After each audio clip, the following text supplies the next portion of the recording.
Hi, I'm Matt. Welcome back to my wrestling reaction videos.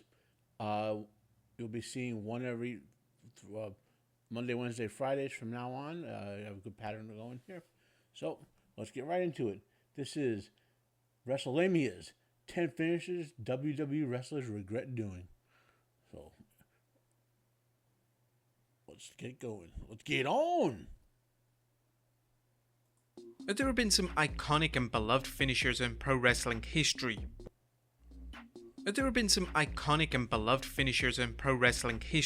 But while some finishes are wonderful to witness, they're actually inflicting a considerable amount of pain on the wrestler giving the move.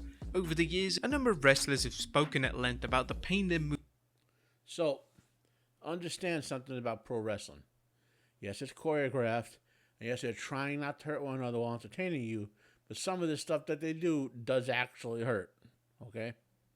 Move causes them, and sometimes this has even led to the wrestler abandoning their finishing move altogether. Join us now as we look at 10 iconic finishes that wrestlers regret doing.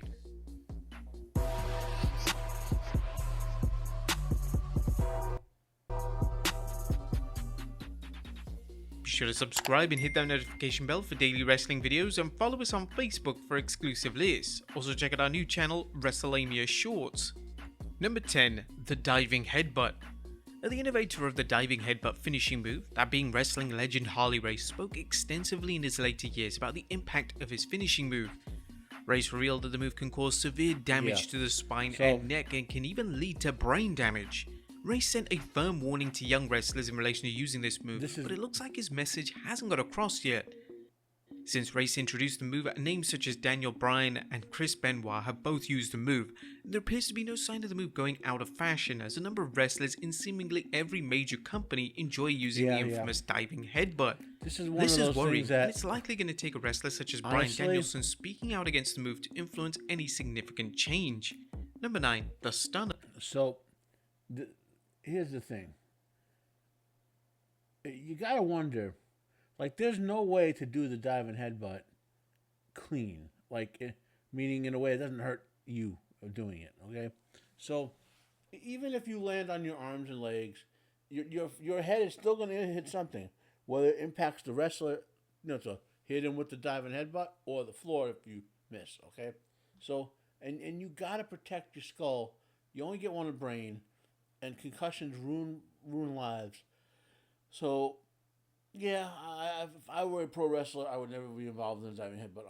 I would tell the guy, look, I'm not going to sell it. If I see it, I'm going to dodge it, or if you hit me with it, I'm going to just get up like it's nothing. So don't do it, and I would never do it. Now, the most famous diving headbutt I remember was in a ladder match. Chris Benoit, who was also famous for diving headbutt, we used to call it the Benoit bomb because he literally sold it. So, like, he hit. Like there was no... You know what I mean? Though he wasn't even trying. He hit head first every freaking time, and he does it off the top of a ladder, and just doesn't move. Like you ever see in the cartoons when someone's like running into a wall and they go splat and just sort of flat, like lay there and don't move. Well, he jumped off the ladder and went flap. Didn't even move. His arms barely twitched, and he was knocked cold unconscious for reals. So. Stunner. Stone Cold Steve Austin's finishing move, the Stone Cold Stunner, was the perfect move for Austin. It won him countless WWE titles and was incorporated in some of the most celebrated moments in WWE history. However, when you actually examine the Stunner, it's easy to see that it hurts a lot more than the wrestler taking the move. Austin has to, in essence, take a bump on his backside, and doing this every night for years on end is going to lead to serious damage. This is especially the case as Austin himself was notoriously struggling with injuries throughout his career, and the Stunner being chosen as his finishing move certainly would have eased the burden on him. Austin has admitted on his podcast in the past that when his back was giving him problems, he used to cringe at the thought of using the Stunner, but he does state that he still thinks his Stunner is up there with one of the best finishers of all time. Number 8. The Tombstone Piledriver. So, on the Stunner, or the Whippersnapper as older fans of us know it, I personally think that was the way Stone Cold did it. Like, he tried, sometimes, like, I watched a lot of wrestling over the years, and I've seen Mikey Whipwreck do it with Whippersnapper, I've seen Stone Cold do it, I've seen Randy Orton with the RKO. which is a variation of the diamond cutter, which is again the stunner, right? You gotta do it with a guy who's gonna sell it more than you have to sell it to protect yourself from that constant dropping on your lower back. Like you wanna be able to be so. It's,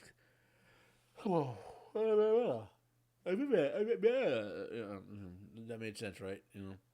And personally, I thought it was overused at times. It should have been Stone Cold should not have finished every single match with the stunner. That's one I hate when wrestlers only use the finisher for the match. Anyway, whilst the Tombstone Piledriver looks to be a safe move to take as a wrestler, now that being as long as the Undertaker or the wrestler giving the move doesn't spike their opponent on their head, it's still ultimately hurting the wrestler giving the move. The move has caused problems for the dead man throughout his career, and the move is the reason for his chronic knee pain. The issue with the move is that the person delivering the move has to take the bump right on their knees, and over time this is going to cause damage, especially if you're wrestling for decades on end. This is true. Number 7, the shooting star press. So, at one point, Vince had said that only Undertaker and Kane were allowed to do pile drivers, because Vince had banned the regular pile driver, and even other guys besides Undertaker and Kane wanted to do the Tombstone. He banned them completely because Undertaker and Kane was strong enough and clean enough and safe workers who protect the other guy. It is a nice looking move, but it does wreck your knees. One of the most popular aerial finishing moves in wrestling is the shooting star press. The move shows insane athleticism, but should only be used if a wrestler delivering the move knows they can land it safely. The move can go dangerously wrong, and even if it's landed correctly, the wrestler delivering the move is still going to get hurt and can lead to them even getting winded or even injuring their knees. The dangers of the move were on full display in 2003 when Brock Lesnar infamously botched the shooting star press at Wrestlemania 19. This was a move that Lesnar had done several times in OVW, but when it came to doing it on the grandest stage in them all, it went horribly wrong. Lesnar landed on his head and there was serious concern that he had broken his neck. Thankfully, Lesnar was able to escape the botch with just a concussion, and this would mark the last time Lesnar would even attempt the move in WWE. Number 6, the ped. To point out, Brock looked to be attempting the one where he, you try to rotate faster, whereas he probably should have done the variant where he jumps higher and then do his slow roll, so to speak. That sounds complicated, but if you watch Superstar Press, there's basically two variants on it. One where the dude jumps way high and slowly rotates. Another way he jumps up and then spins over fast. And Brock looked like he was trying to do the one where you jump way high, but didn't jump high enough. Right? Pedigree. And knee injuries are scarily common in the wrestling world, and one finishing move that certainly doesn't reduce them is the pedigree. The pedigree sees the person delivering the move take a bump with most of the impact going on their knees. Over time, this is going to cause damage to the knee and could even lead to surgery in the long run. This likely explains why wrestlers such as Seth Rollins, who previously used the move as their finisher, now save the move for special occasions, specifically major matches. The pedigree isn't a good finisher for a wrestler with established knee problems, and with Rollins suffering a career-altering knee injury in 2015, the pedigree being used sporadically is without a doubt a sensible move. Number 5. So, then again, wise, it does protect your legs. Pedigree is basically a tombstone where the dude's this way instead of this way, right? So, it's wise, it protects his legs, and it makes it rarer, which is better. It's better for a finisher. It's better when you don't see it all the time, because it gives great impact to it. Diving leg drop. Matt Hardy used a top rope leg drop throughout his multi-decade-long career, but this finishing move has caused Hardy extensive problems. Hardy has revealed that using the move, in particular using the move from the top of the steel cage in 2005, has led his lower back and pelvis fusing together. Seriously. This is seriously hindered Hardy's in-ring performances, as it's clear that he isn't the wrestler he once was. Hardy's still active as an in-ring talent competing in AEW, and he's adapted his in-ring style to accommodate for this ongoing injury. The move does seem to be slowly fizzling out of modern wrestling, with it only being used on rare occasions in major North American-based promotions, which seems like the smart move based on the severity of Hardy's injuries. Number 4. The leg drop. Speaking of the leg drop, the man who made the move famous, that being the immortal Hulk Hogan, has spoken in great depth about his regrets in relation to using the move. According to Hogan, using the move throughout his career has led to a multitude of back issues, and he's been forced to have back surgery on a number of occasions. Speaking to the LA Times in 2019, the Hall of Famer stated, "Everyone says they won't change anything about their life. If I could change anything, it would be my finisher. I would never use a leg drop. I'd use a sleeper. All the back surgeries I've had because of that damn leg drop. I had scoliosis, brother. Dropping that leg for 35 years did me in. I said I had the largest arms in the world, and I should have used a sleeper hold or another finisher with my arms." Number 3, the Frog Splash. The Frog Splash has been used by some of the top names in wrestling, such as Eddie Guerrero and Rob Van Dam. One thing that's always been clear about the move, it leads to the wrestler delivering the move to be in severe pain. The move usually involves the wrestler landing on their elbows and knees, and taking this high-impact bump for years is going to lead to wear and tear on the body. The move isn't just called high risk as a marketing tool, it truly is high risk. For instance, Eddie Guerrero's first match in WWE, he dislocated his elbow performing the Frog Splash. Then fast forward to 2022, Logan Paul injured himself performing the move onto the announce table. It can be a dangerous move that wrestlers need to perform with severe caution. Number 2, the Swanton Bomb. Now, one of the reasons that Jeff Hardy's in-ring work resonated with fans was that his finisher stood out for all the right reasons. Hardy's Swanton Bomb finishing move acted as an emphatic and often entertaining end to Hardy's matches, and the move became synonymous with Hardy's career. However, although the move is often graceful upon execution, it's caused problems for Hardy, and it only appears to be getting worse as he's getting older.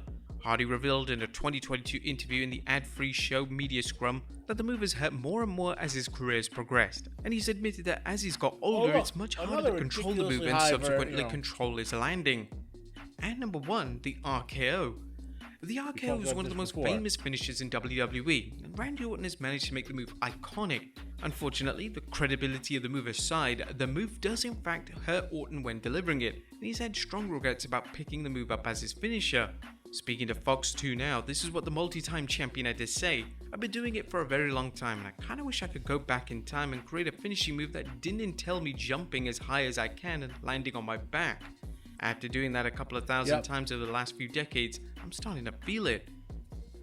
Orton's documented back problems led to Orton taking an extended leave of absence from WWE in 2022, and Orton would even be forced to have back surgery, which put the in-ring future of one of the most popular wrestlers of the modern era in serious jeopardy. But there you have it, folks. That's a combination of a move that hurts you with overuse, and you just gotta, as a pro wrestler, you can't let's hit the like for them, okay?